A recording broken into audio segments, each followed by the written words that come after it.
Now, if it didn't come from a bioweapons program or if it didn't come from their lab, it still came from their decision-making.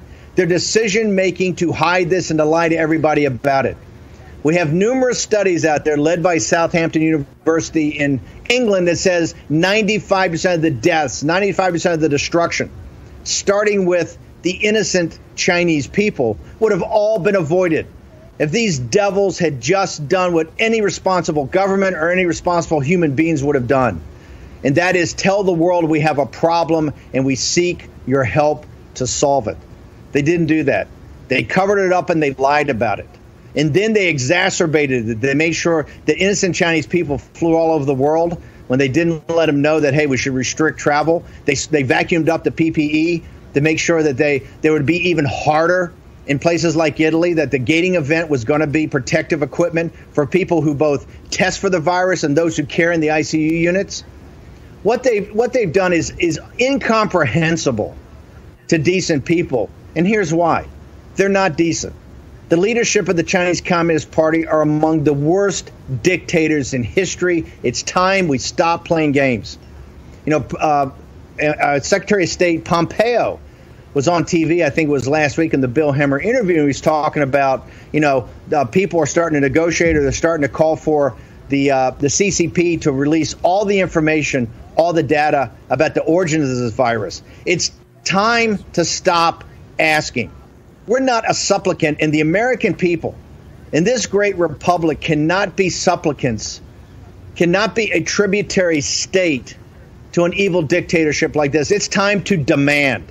It's time to demand on the behalf of the Chinese people. It's time to demand for the American people. And most importantly, it's to demand for humankind, for mankind.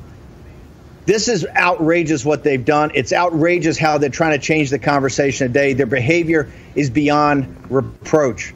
And so an action step to me that has to happen immediately should be that the President of the United States demand, give them 72 hours.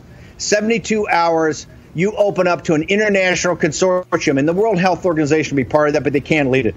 It's got to be led by the best scientists in Hong Kong, Taiwan, Japan, India, Europe, Canada, the United States, Africa, Latin America, the finest virologists, the finest epidemiologists in the world have to have full access to Wuhan, have to have full access to all the P3 labs.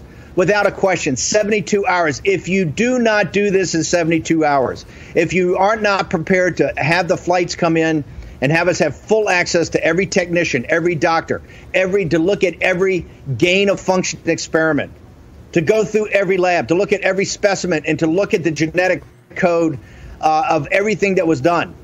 If you're not prepared to do that, they should be immediately in Hong Kong cut off. We should break the convertibility of the Hong Kong dollar, cut off the regime's access to the U.S. dollar, then sanction their 5 largest financial institutions: Hong Kong Shanghai Bank, Bank of China, CITIC, Penang Group Financial, and others. And also start to sanction the senior leadership, not the mid-level people in Hong Kong. Go right to the top because of their lying about this virus. Go right to the top. And when I say the top, I mean Wan Qishan, President Xi, and the rest of his henchmen. And then, besides sanctioning them, start to seize their assets in the United States and in the United Kingdom.